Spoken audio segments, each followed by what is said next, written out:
ఇదేనో ఓ ప్రత్యేకమైన వర్తమానం. ఆ పిల్లలను స్కూల్స్కి కాలేజెస్కి పంపిస్తున్నారు కదా. మన పిల్లల విషయమై మనం తీసుకోవలసిన 7 ప్రాముఖ్యమైనటువంటి జాగ్రత్తలు. తల్లిదండ్రులారా, ఈ వాక్యం మీరు విని నోట్స్ రాసుకొని మీ హృదయంలో వాటిని ముద్రించుకొని అనేకులు వినేటట్లుగా ఆ సమాచారం, ఈ మెసేజ్ అనేకులకు మీరు పంపించగలరని ప్రేమతో మీ అందరినీ బ్రతిమలాడుకుంటూ ఉన్నాను. ప్రసంగి గ్రంథంలో ఓ మాట రాసి ఉంటుంది. జ్ఞానం యొక్క విలువ లేక చదువు యొక్క విలువ మాట్లాడుతూ, మూఢత్వం చేత బుద్ధి మాటలకు చెవియొగ్గలేని ముసలి రాజు కంటే జ్ఞానవంతుడైన చిన్నవాడే శ్రేష్ఠుడు. అటివాడు దేశంలో భేదవాడిగా పుట్టిన చెరసాలలో నుండి పట్టాభిషేకం పొందటానికి చెరసాలలో నుంచి బయలుదేరి వెళ్తున్నాడు. గమనించండి, ఈ చిన్నవాడు పేదరికంలో పుట్టాడు. రెండవది ఏమంటారు, మూలిగే నక్క మీద తాటికాయ పడింది అంటారు చూసారా. ఆ పేదరికానికి తోడు చెరసాల్లో పడ్డాడు. పేదవాడు చెరసాల్లో పడ్డాడు. కానీ ఈ 2 సంఖ్యలను బ్రద్దలు చేసింది జ్ఞానం. ఆ జ్ఞానం వీటిని బద్దలు చేసి పేదవాడిగా పుట్టి చెరసాల్లో పడ్డ ఈ వ్యక్తి రాజుగా పట్టాభిషేకం చేయబడ్డాడు. ఎందుకు రాజుగా పట్టాభిషేకం చేయబడ్డాడు? బికాస్ ఆఫ్ నాలెడ్జ్, జ్ఞానం. నిజమే, అబ్దుల్ కలాం గారిని భారతదేశమే కదా, ప్రపంచ చరిత్రలో ఒక మహనీయుడిగా నిలవబెట్టింది జ్ఞానం. The great doctor B R Ambedkar గారిని రాజ్యాంగ నిర్మాతగా నిలవబెట్టింది చెప్పండి, జ్ఞానం. ఆల్బర్ట్ ఐన్స్టీన్ ఎప్పుడో చనిపోయాడు, కానీ ఆయన గూర్చి నేటికి మాట్లాడుకునేటట్లుగా చేసింది జ్ఞానం. జ్ఞానం అంత గొప్పది కనుక పిల్లలు చదువుకునే టైంలో వాళ్ళ చదువుల పట్ల ఎలాంటి బాధ్యతతో మనం వ్యవహరించాలి. అవును, నేటి పిల్లలే రేపటి మన భవిష్యత్తు కదా. నా ఆశ, నా ప్రార్థన, నీ పిల్లల క్షేమాన్ని నువ్వు కళ్ళారా చూసి, ఆ పిల్లల క్షేమాన్ని వృద్ధాప్యంలో నువ్వు కళ్ళారా చూస్తూ నెమ్మదిని అనుభవిస్తూ ప్రభు దగ్గరికి వెళ్ళే ఆ దివ్యమైన కృప దేవుడు మనకిచ్చునుగాక. అలా ఇచ్చున్నట్లుగా ప్రతి తల్లి తండ్రి తీసుకోవలసిన 7 జాగ్రత్తలు. నంబర్ 1, మొట్టమొదటి జాగ్రత్త, పిల్లలను చదువు కొరకు పంపండి, కానీ పర్యవేక్షణ మరిచిపోకండి. ఇంకోసారి రిపీట్ చేయమంటారా? పిల్లలను చదువు కొరకు పంపండి. ఇందాక చెప్పే కదా, చదువు చాలా అవసరం. చదువుల కొరకు పంపుతున్నాం అని చెప్పి మేము కార్పొరేట్ స్కూల్లో జాయిన్ చేసాం, కార్పొరేట్ కాలేజీలో జాయిన్ చేసాం, అంతటితో మురిసిపోకుండా వాళ్ళు ఎలా చదువుకుంటున్నారు ఎప్పటికప్పుడు పర్యవేక్షించండి. బైబిల్లో నిప్పుకోడి ఉంది. నిప్పుకోడి నేల మీద గుడ్లు పెట్టి వెళ్ళిపోతాయి. గుడ్లు పెట్టాను, నా పని అయిపోయింది. కొంతమంది తల్లిదండ్రులు స్కూల్లో జాయిన్ చేశాను, కాలేజీలో జాయిన్ చేశాను, నా పని అయిపోయింది. వాళ్ళకి కావలసిన బట్టలు కొనిపెట్టా, నా పని అయిపోయింది. వాళ్ళకి కావలసిన ఫీజులు చెల్లించా, నా పని అయిపోయింది. వాళ్ళకి కావలసిన పుస్తకాలు కొనిపెట్టా, ఫినిష్.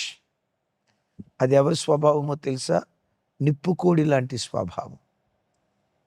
నా పని అయిపోయింది, స్కూల్లో జాయిన్ చేశా, దులుపుకోవటం కాదు. వీళ్ళు సరిగ్గా చదువుకుంటున్నారా లేదా? నోట్స్ సరిగ్గా స్కూల్లో రాసుకుంటున్నారా లేదా? వీళ్ళ హ్యాండ్ రైటింగ్ ఎలా ఉంది? ఇంటికి వచ్చిన తర్వాత హోంవర్క్ చేస్తున్నారా లేదా? వీళ్ళ ప్రోగ్రెస్ కార్డ్ ఎలా ఉంది? ఎలా మార్కులు వస్తూ ఉన్నాయి? బైబిల్లో ఓ తల్లి తన ఇంటి వారి నడతలు బాగుగా కనిపెట్టిద్ది అని రాస్తుందే సామెతల గ్రంథంలో. తల్లిదండ్రులారా, పిల్లలు తప్పకుండా ఇంటికి వచ్చిన తర్వాత పర్యవేక్షించండి. అగైన్, హోంవర్క్ చేస్తున్నారా లేదా? టీచర్స్ ఏం హోంవర్క్ ఇచ్చారు? వీడి నోట్బుక్ ఎలా ఉంది? ఈ మాట అంటున్నందుకు క్షమించండి. ఆ స్కూల్ బ్యాగ్లో ఏవైనా ఉండకూడని లెటర్స్ ఉన్నాయా? చూడకూడనివి ఏవైనా ఈడు పుస్తకాల్లో పెట్టుకున్నాడా? ప్రతి తల్లి, ప్రతి తండ్రి పర్యవేక్షించాలి. నేను చాలాసార్లు చెప్తాను. మా నాన్నగారు ఆ రోజుల్లో చదువుకుంది 7వ తరగతి. 8వ తరగతి మధ్యలో డ్రాప్ అవుట్ అట, వాళ్ళ నాన్నగారు చనిపోవటాన్ని బట్టి. కానీ విచిత్రం ఏంటంటే, ఆయన చిన్న ఉద్యోగమైన మా చదువుల పట్ల ఎంత బాధ్యత వహించేవాడో. కంపల్సరిగా చెక్ చేసేవాడు. ఆ జాగ్రత్తే చదువుల పట్ల జాగ్రత్తగా చదువుకోవటానికి కారణమైంది.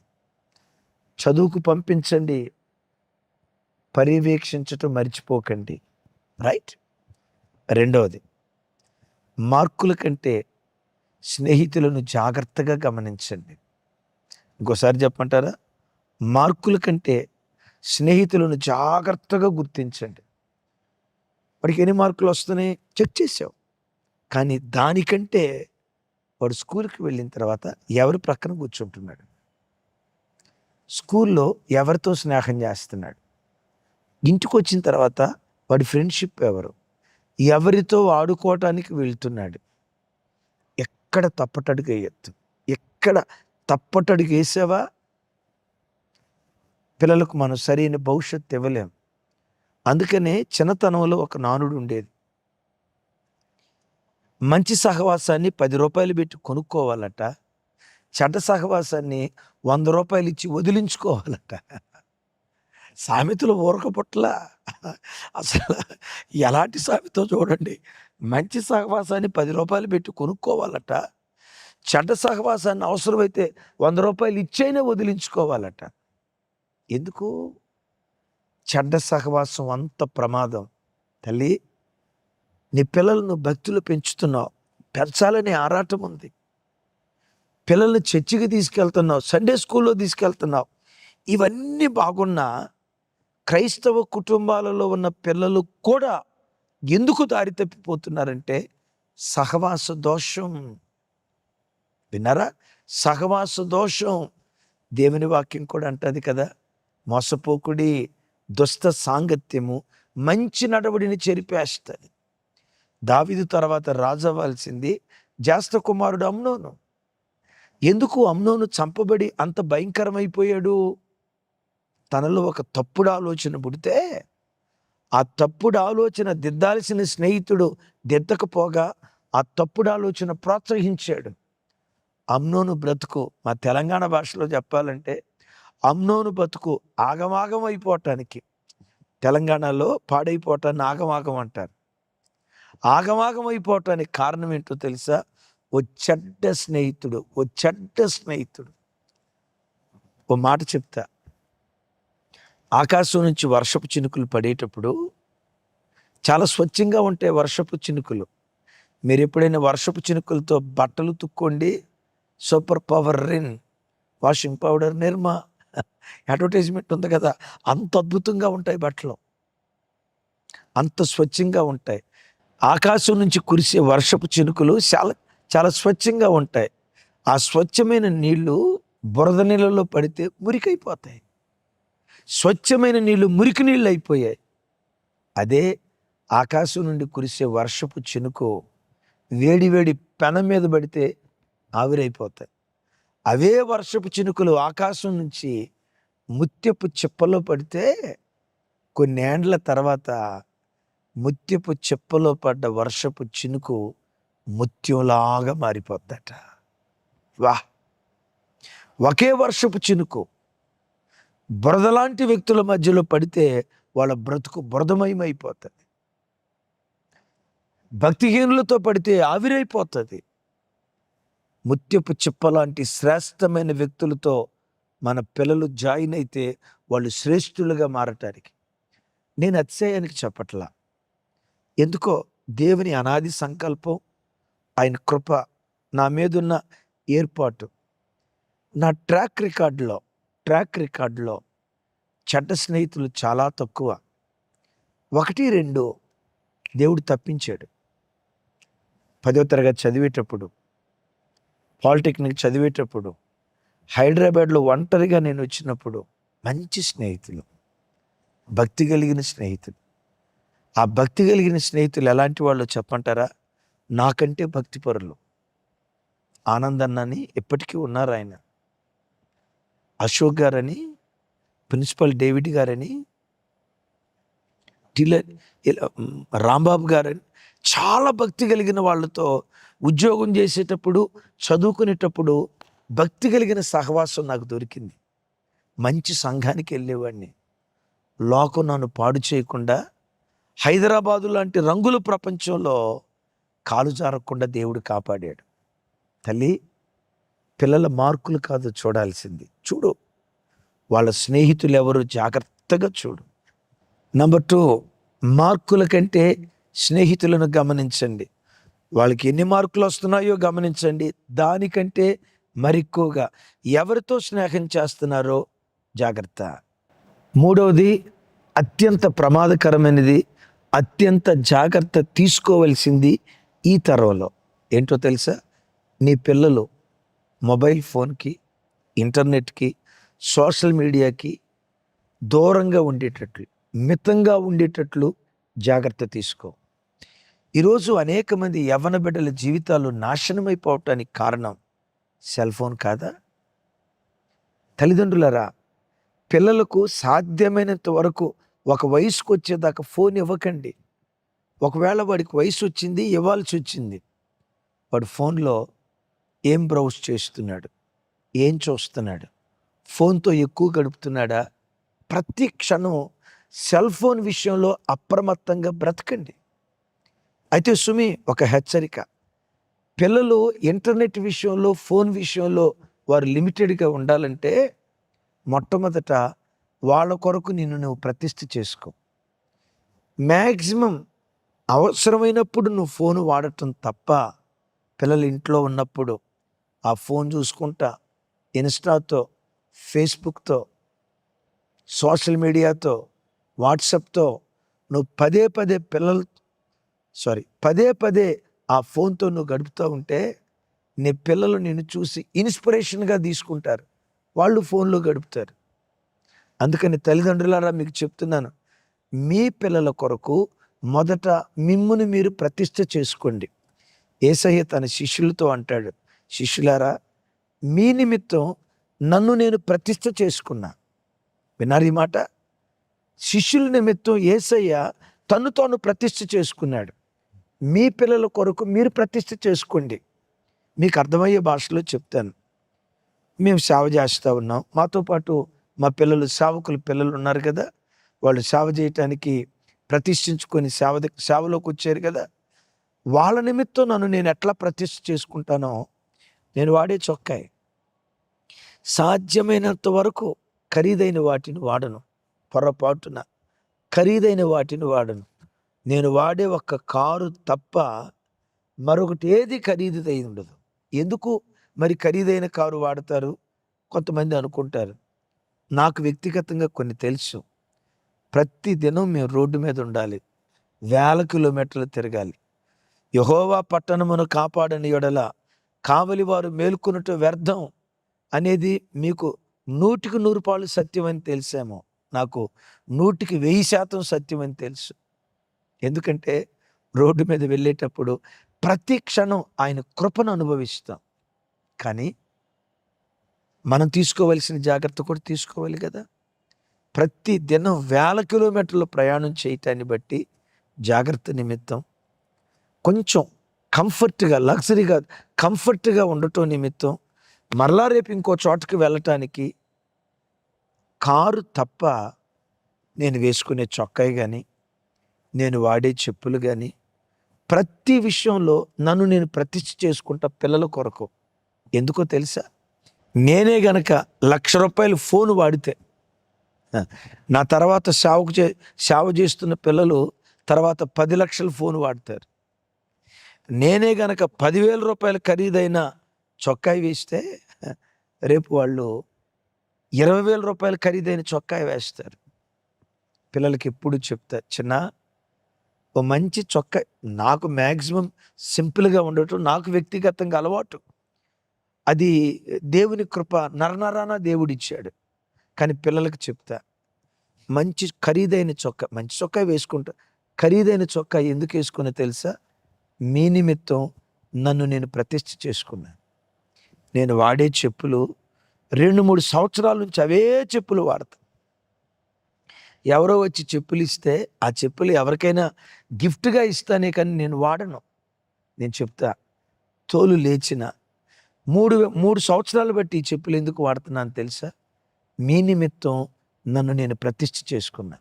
తల్లిదండ్రులారా, ఫోన్ విషయంలో మిమ్మల్ని మీరు ప్రతిష్ఠ చేసుకోండి. ఫోన్ వాడే విషయంలో, టీవీ చూసే విషయంలో, సెల్ ఫోన్ వాడకంలో మిమ్మల్ని మీరు ప్రతిష్ఠ చేసుకుంటే మీ అడుగుజాడలను పిల్లలు వెంబడిస్తారు. మీకు తెలుసా, ఈ మధ్య భారతదేశంలో అత్యంత పిన్న వయసులో ఒక యవనమ్మాయి ఐఏఎస్ ఆఫీసర్ అయింది. ఆ అమ్మాయి పేరు నేహా బైద్వాల్. నేహా బైద్వాల్ స్క్రీన్ మీద చూస్తున్నారు కదా. సెల్ ఫోన్కి 3 సంవత్సరాల నుంచి దూరంగా ఉందట. సెల్ ఫోనే ముట్టుకోవాలా. భారతదేశంలో అతి పిన్న వయసులో ఐఏఎస్ ఆఫీసర్ అయింది. జాగ్రత్త, పిల్లలు సెల్ ఫోన్ విషయంలో వాళ్ళు జాగ్రత్తగా ఉండేటట్లు వాళ్ళ విషయమై నిన్ను ప్రతిష్ఠ చేసుకో. వాళ్ళు ఫోన్లో ఏమేం చూస్తున్నారో ప్రతి విషయం డేగ కన్నుతో వారు కనిపెట్టే తల్లిగా బ్రతుకు, తండ్రిగా బ్రతుకు. 4వది అద్భుతం, చదువుల కోసం పిల్లలు దేవుని సన్నిధిని నిర్లక్ష్యం చేయకుండా జాగ్రత్త తీసుకో. ఇంకోసారి చెప్తాను ఈ మాట. చదువుల కోసం, చదువు అవసరం, ఎగైన్ అండ్ అగైన్. నేనేదో అతిశయంగా ఈ మాట చెప్పట్లా. చదువుకున్న వాడిగా చదువు విలువ నాకు తెలుసు. చాలాసార్లు చదువు గురించి చెప్తాను. బట్ చదువు అని చదువు కోసం పిల్లలు దేవుని పక్కన పెట్టేటట్లుగా పొరపాటున పురికొల్పొద్దు. ఆదివారం ట్యూషన్స్కి పంపించడం, ఆదివారపు ఆరాధన కూడా లేకుండా ఏదో కాలేజీలో జాయిన్ చేయటం, ఆదివారం కూడా హోంవర్క్ ఉందని ఇంట్లో ఉంచటం, అది ప్రమాదం. చదువు కంటే నీ దేవుడు శ్రేష్ఠుడు. చదువు కంటే దేవుని మందిరం శ్రేష్టమైనది. చదువే, దేవుడే. దీన్ని ఏమంటారో తెలుసా? Spiritual balancing. అలాగని దేవుడు అని చదువు వదిలిపెట్టి మందిరంలో పరిగెత్తొద్దు. చదువు అని దేవుని నిర్లక్ష్యం చేయొద్దు. దీన్ని ఏమంటారో తెలుసా? Spiritual balancing. ప్రభు చిత్తమైతే ఎప్పుడైనా ఒకసారి స్పిరిచువల్ బ్యాలెన్సింగ్ గురించి చెప్తాను. పిల్లలకు స్పిరిచువల్ బ్యాలెన్సింగ్, అదే ప్రభు అంటారు కదా, కైసరుది కైసరికి, దేవునిది దేవునికి. చదువు టైం చదువుది, దేవుని టైం దేవుంది. పిల్లలు ప్రొద్దున్నే లేచి ప్రార్థన చేసుకున్నారా? కనిపెట్టండి. బైబిల్ చదువుకున్నారా? కనిపెట్టండి. నేను ఎరిగిన ఒక అన్న, మంచి భక్తి కలిగిన కుటుంబం, ఇచ్చాపురం విజయ్ కుమార్ గారు. రోజు నాతో మాట్లాడతానయ్యా, మా మనవళ్ళు మనవరాళ్ళు ఫోన్లు చేస్తారు, ప్రతిరోజు ఫోన్ చేస్తారు. అయితే వాళ్ళు ఫోన్ చేసి తాతయ్య బాగున్నావా అని అడుగుతారు. నేను వాళ్ళ ఆ మాట అనేలోపే నేను అంట, ఈరోజు బైబిల్ చదువుకున్నారా? ఈరోజు వాక్యం చదువుకున్నారా? ఇంకా చదవలేదు తాతయ్య అని అంటే ఫోన్ టకమని కట్ చేసే ముందు దేవునితో మాట్లాడిన తర్వాతే నాతో మాట్లాడాలి. వాక్యం చదివిన తర్వాతే నాకు ఫోన్ చేయాలా. ఫోన్ కట్ చేసేవాడట. మా మనవడు కానీ మనవరాలు కానీ, అయ్యా మా పిల్లలు కానీ ప్రార్థన చేసుకోకుండా నాకు ఫోన్ చేయరయ్యా. ప్రతిదినం ఒకవేళ నాకు ఫోన్ చేస్తే ప్రతిదినం అడుగుతా. ఎంత బాధ్యత కలిగిన తండ్రి, ఎంత బాధ్యత కలిగిన తాతయ్య. అలాంటి కృప మనం కలిగి దేవుని సన్నిధిలో బ్రతుకుదుం గాక. రైట్. 5వది అత్యంత ప్రాముఖ్యమైనది, మీ కలలు బలవంతంగా పిల్లల మీద రుద్దకండి. వాళ్ళ సామర్థ్యాన్ని గుర్తించండి, వాళ్ళ తెలివితేటలు గుర్తించండి. వాడు ఏ సబ్జెక్టులో గ్రిప్ కలిగి ఉన్నాడో, వాడు ఏ సబ్జెక్టులో టాలెంట్గా ఉన్నాడో, వాడు ఏ సబ్జెక్టులో వీకో వాడు బలం గుర్తించండి, బలహీనత గుర్తించండి. మీరు కన్న కళలు బలవంతంగా వాళ్ళ మీద రుద్దకండి. వాడికి మ్యాథ్స్ రాదు, ఒక మాట మ్యాథ్స్ రాదు, మ్యాథ్స్ రాను నువ్వు ఎంపీసీలో జాయిన్ చేసి నువ్వు సాఫ్ట్వేర్ ఇంజనీర్ కావాలి, నువ్వు ఎందుకు సాఫ్ట్వేర్ ఇంజనీర్? సుందర పిచ్చయ్యని చూడు, అని చెప్పి మన ఇంటి పక్క పలానా అబ్బాయి సాఫ్ట్వేర్ ఇంజనీర్ అయ్యాడు. బలవంతంగా మీ కలలు పిల్లల మీద రుద్దకండి. వాడికి సైన్స్ రాదు, కెమిస్ట్రీ రాదు, కెమిస్ట్రీ పూర్తిగా వీక్, సైన్స్ సరిగ్గా రాదు. అలాంటి వాడిని పట్టుకొని నువ్వు డాక్టరో కావాలని కళ మంచిదే, కానీ ఆ బిడ్డ సామర్థ్యం కూడా ఎరగండి. ఆ బిడ్డ సామర్థ్యం ఎరిగి దానికి అనుగుణంగా మీ కళలుంటే అప్పుడు ప్రోత్సహించాలే కానీ బలవంతంగా మన కళలు రుద్దకండి. నేనంట, ప్రపంచంలో అందరూ సాఫ్ట్వేర్ ఇంజనీర్లు అయ్యే బాగుపడ్డారా? ప్రపంచంలో అందరూ డాక్టర్లు చదివే శిఖరాల మీద కూర్చున్నారా? అందరూ ఐఏఎస్ ఆఫీసర్లు అయ్యే దేశాన్ని ఏలుబడి చేస్తున్నారా? అందుకని బిడ్డలారా, మన పిల్లలు ఎప్పటికైనా ఆశీర్వదించబడతారు. కలవరపడకండి. ఇంజనీరింగ్ చదివితేనే ఆశీర్వదించబడతాడు అని అనుకోకండి. వాళ్ళకు దేనిలో ప్రతిభ ఉందో అది గుర్తించి, వాళ్ళ టాలెంట్ ఏదో, వాళ్ళ సామర్థ్యం ఏదో అది గుర్తించి దానిలో ప్రోత్సహించడానికి ప్రయత్నం చేయండి. ఆరోది అద్భుతమైంది. ఉదయం లేవటంతో ప్రతి దినం చేతులెత్తి తల్లిగా పిల్లల్ని ఆశీర్వదించు. ప్రతి దినం చేతులెత్తి నీ పిల్లలను ఆశీర్వదించడం నేర్చుకో. ఎప్పుడు ప్రొద్దున్నే లేవటంతో శాప మాటలతో తిట్టుకుంటా పిల్లల్ని లేపకండి. రే నిద్రపోతాడా, రే తిండిపోతాడా, రే దరిద్రుడా, నా కడుపుని చెడబుట్టావురా, అనవసరంగా నువ్వు పుట్టావురా, నువ్వు ఎట్టా పుట్టావు నాకు అర్థం కాదు. ఇక ఉదయం లేవటంతో వీటితో దినచర్య ప్రారంభించకండి. ఇది లోకస్తులు చేసే పని. ఉదయం లేవటంతో ప్రతి దినం చేతులెత్తి దీవించు. ఎలా దీవించాలో తెలుసా? యోసేపుని దీవించాడు యాకోబు. తల మీద చేయబెట్టి, నీ తండ్రి దీవెన కంటే, నా పూర్వీకుల దీవెన కంటే హెచ్చైన దీవెన యోసేపు నడినెత్తి మీద కొచ్చునుగాక అన్నాడు. విన్నారా?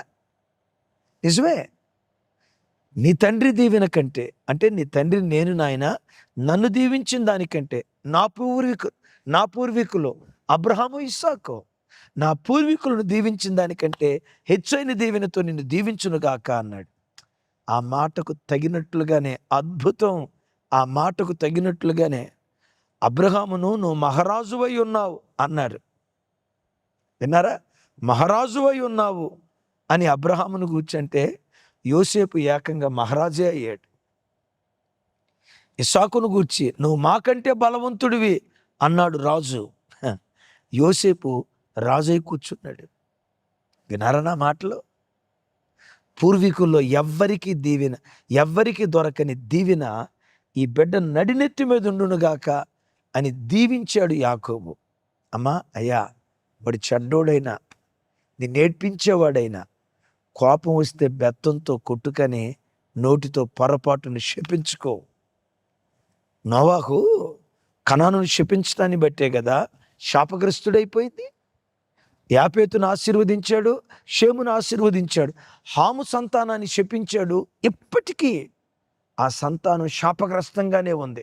క్రీస్తు ద్వారా విరగొట్టబడింది, అది వేరే సంగతి. అయితే సుమి, ఎప్పుడు పిల్లల్ని నోరు తెరిచి చేతులెత్తి ఆశీర్వదించండి. నాకంటే దేవుడు నేను ఎక్కువ దీవించుగాక, నా తాత ముత్తాతల కంటే, నా తల్లిదండ్రుల కంటే నేను ఎక్కువ దీవించుగాక. మన వంశవృక్షంలో ఎవరిని దీవించనంతగా దేవుడు నిన్ను దీవించునుగాక. ఆశీర్వాద మాట పదే పదే పలకండి. ఆఖరి మాట, ప్రార్థించకుండా నీ పిల్లల్ని ఇంట్లో నుంచి కదలనివ్వకు. నీ పిల్లల కొరకు ప్రార్థన చేయకుండా పిల్లలను స్కూల్కి పంపించుకో. ప్రతి దినం వారి తల మీద చేతులుంచి స్కూల్కి వెళ్ళేటప్పుడు, ప్రతిదినం వారి తలల మీద చేతులుంచి కాలేజీకి పంపించేటప్పుడు ఓ చిన్న ప్రార్థన చేసి పంపించు. ఎందుకో తెలుసా? ఆ ప్రార్థన నీ పిల్లల చుట్టూతా ప్రాకారంగా మారిపోద్ది. రెండవది, ఆ ప్రార్థన ప్రయాసానికి మించిన ప్రతిఫలం దయచేస్తుంది. ఆ ప్రార్థన బిడ్డలు శోధనలో పడిపోకుండా దుస్తుని చేతిలో నుంచి తప్పించబడతారు. ఏడవది, ప్రార్థన చేయకుండా పిల్లలను గడప దాటనివ్వద్దు. వాళ్ళని ప్రార్థన చేసుకోమనండి, వాళ్ళ కొరకు ప్రార్థన చేసి ఇంట్లో నుంచి పంపించండి. ఆ ప్రార్థన వారికి కంచెగా మారుతుంది, శోధనలో పడిపోకుండా కాపాడుతుంది. ప్రయాసానికి మించిన ప్రతిఫలం దేవుడు ఆ బిడ్డలకు అనుగ్రహిస్తాడు. ఈ 7 జాగ్రత్తలు తీసుకోండి. మీకంటే, మీ పూర్వీకుల కంటే మీ పిల్లలను గొప్పవారిగా భక్తిలో భుక్తిలో దేవుడు ఆశీర్వదించునుగాక.